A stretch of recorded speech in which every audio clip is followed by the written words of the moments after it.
which have really benefited the society and the field of education. I would also like to mention present on the dais, Shri Vijay Phanshikar ji, Devin Dasture ji, Rasika Dasture, Savita Ghai, Mr. Neeraj Jain. In fact, Devin told me that I have to speak for 30 minutes. I think this conference is being held on absolute right time. We are in a phase of demographic advantage. India is a country which has most youthful population. We are the youthful country in the entire world, the youngest. The average age of our country is 25 years. And by 2020, the average age of our country will become 29 years. While the average age of our country will be 29 years, the average age of Japan will be 48 years. Of that of Eastern Europe will be 44 years. Of Western Europe will be 41 years. Of United States of America would be 39 years. Of China would be 37 years. So the entire developed world would be aging by 2020, and the only country which would possess a youthful population will be India. In 2020, while the entire world would require human resource to fuel their economy, to run their businesses, the only country which will be able to provide this human resource will be India. This is the opportunity which we have. And late APJ Abdul Kalam, or revered President, always used to say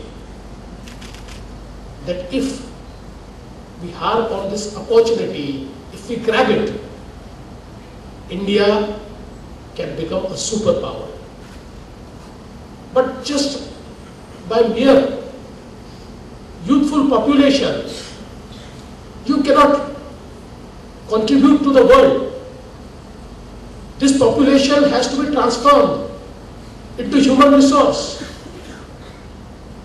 And this transformation can be done only through education.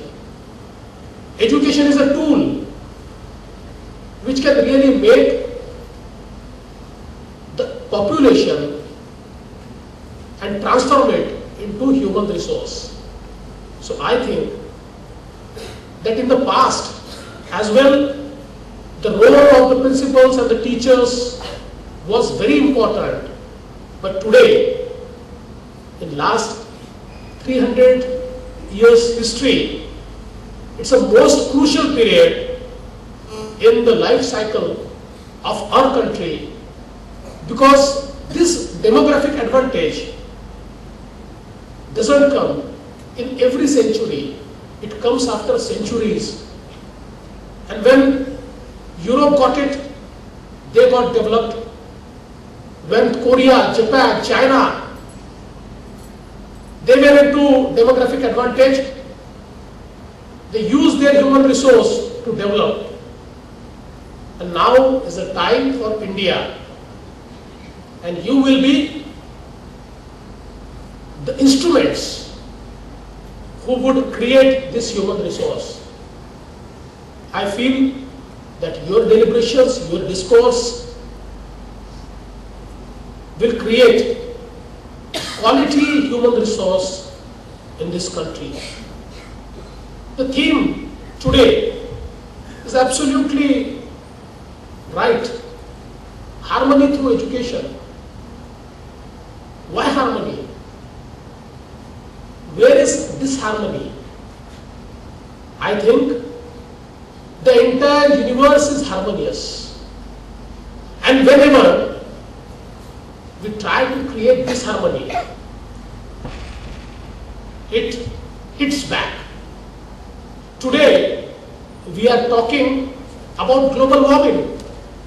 We are talking about climate change. In this Maharashtra itself, we are experiencing 4 consecutive years of droughts. 24,000 villages under severe drought. Why? It's just because we played with the harmony of nature. We destroyed it. We destroyed the harmony.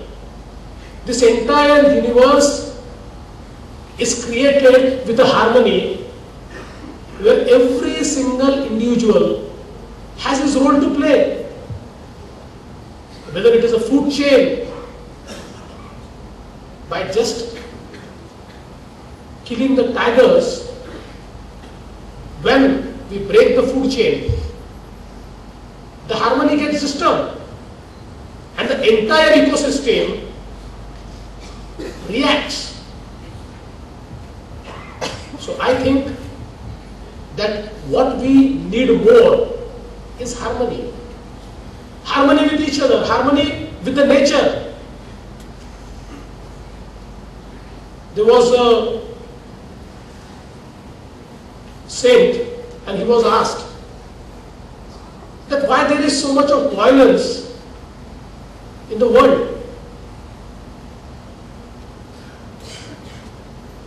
लोगों में इतना गुस्सा क्यों है?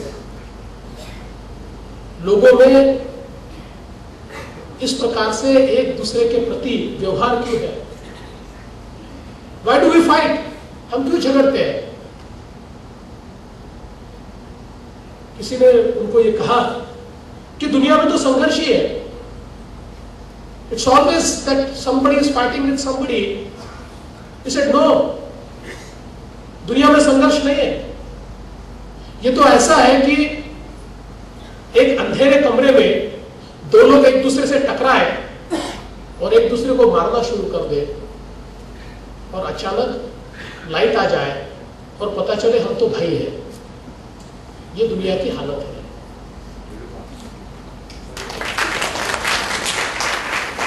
This harmony, we say tamso ma jyotirgamaya.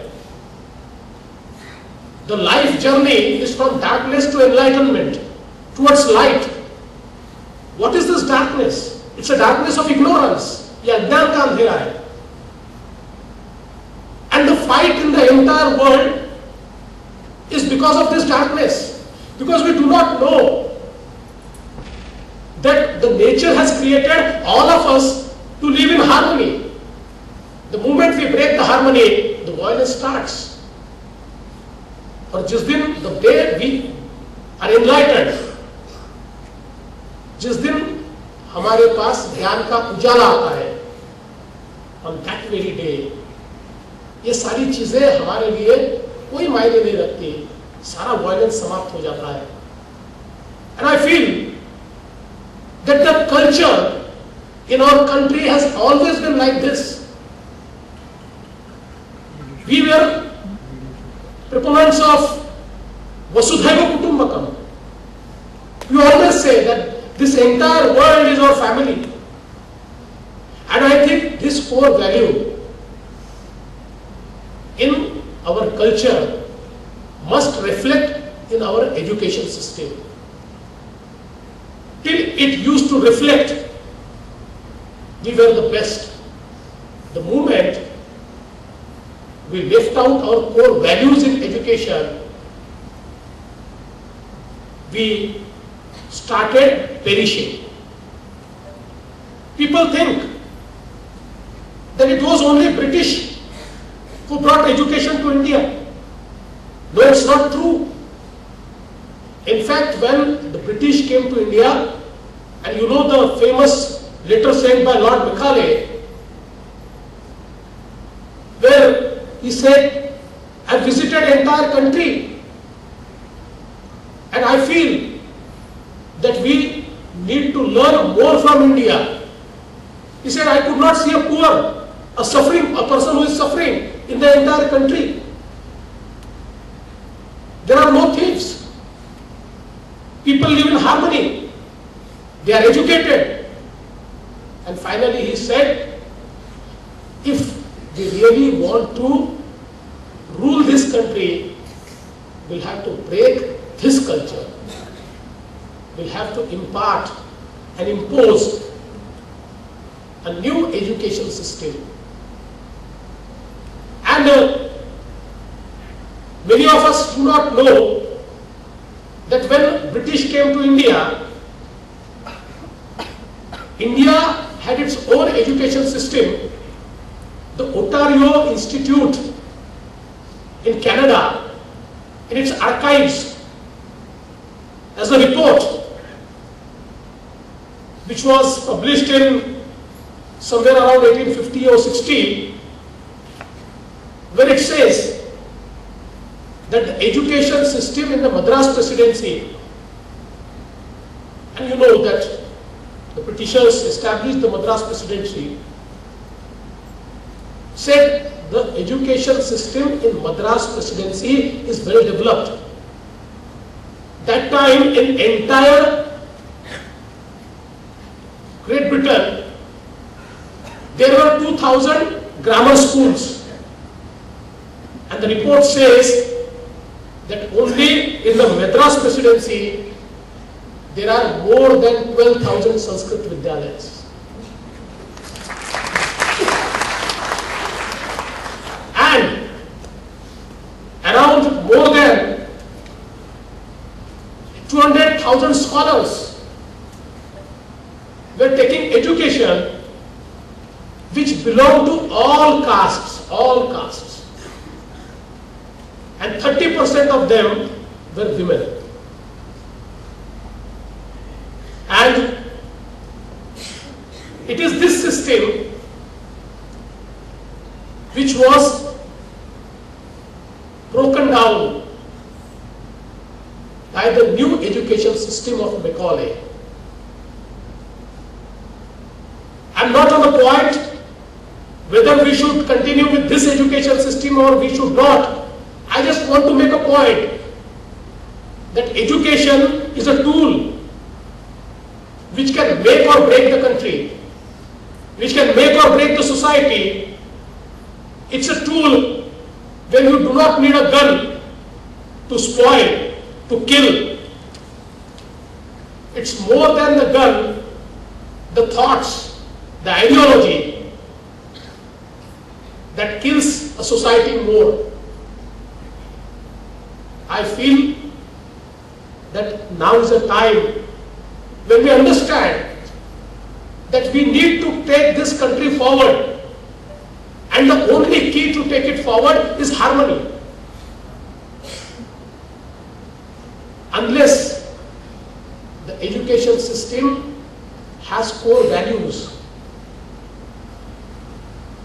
the difference between being educated and being informed, we must understand. And when we talk of values, you can perform art, but you cannot perform values. Values are needed to be taught. And only those who practice values can teach values.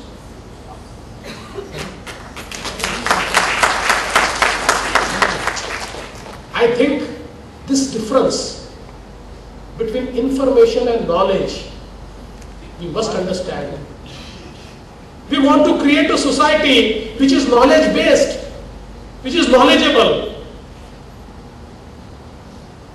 Jnana, that is knowledge. There was a very interesting story late Pramod Mahajan used to tell. All of us have heard about Einstein. And Einstein, the great scientist, he used to travel cities and towns to deliver lectures on scientific innovations, on science. And it was a time when so much of media presence was not there.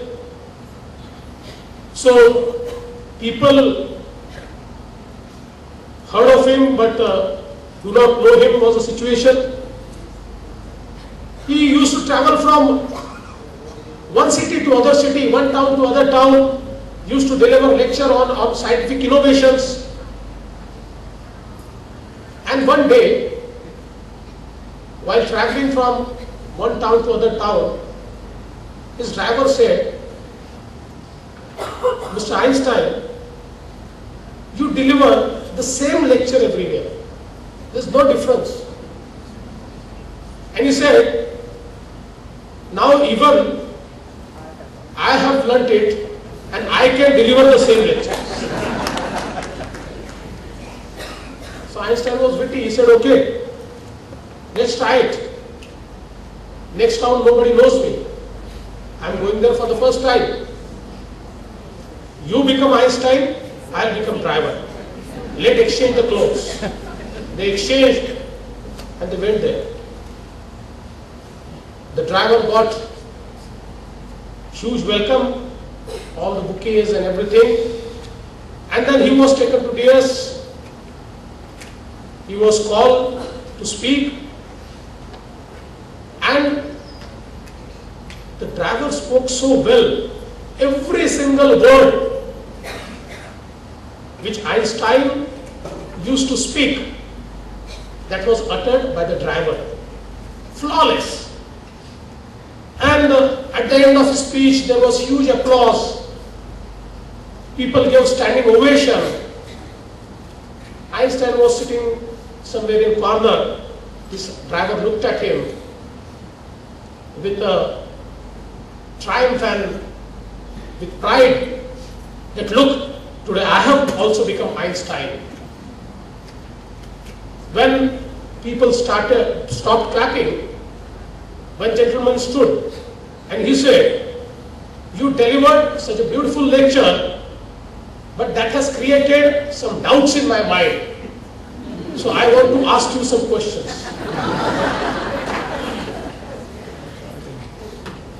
So now it was a task for him. He said, "Okay, ask me the questions." So he asked him 3 questions. Now this driver did not have knowledge.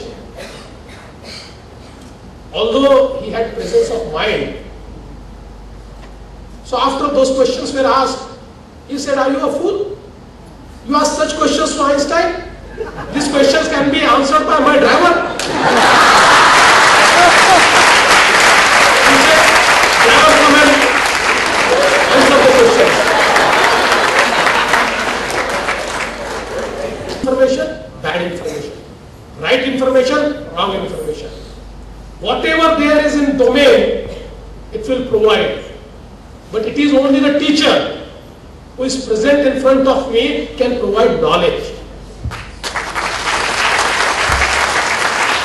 I want all of you to be knowledge providers, not information providers.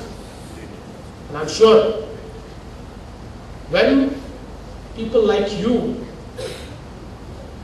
would take this task of taking our country forward, you have the power. No one can stop us.